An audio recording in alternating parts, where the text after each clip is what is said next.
engkau adalah YouTuber sebenar, Noah. Bagi satu nama, Noah. Aku tak keberpuas hati tak dengar Aslah. Okey, saya memang selesa lah buat konten dengan dia. Maksudnya tu senang-senang. Maksudnya kalau saya cakap dengan dia pun, pukul berapa pun dia datang. Macam baru-baru ni, dia habis shoot 24 jam. 24 jam, 8 pagi, 4 pagi baru habis. Tapi datang tak shoot waktu subuh.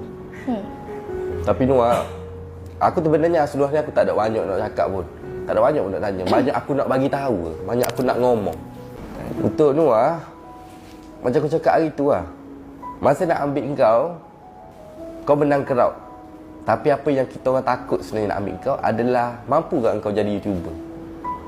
Itu persoalan yang paling tinggi sekali. Tapi sekarang ni, engkau adalah YouTuber sebenar, Noah.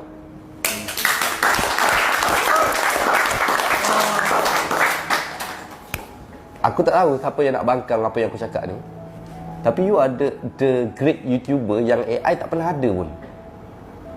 Aku macam gila lah. Macam kau buat konten pelik-pelik. Macam-macam kau buat konten. Konten yang memang kita orang memang tak akan buat pun. Tak terjangkau nak buat.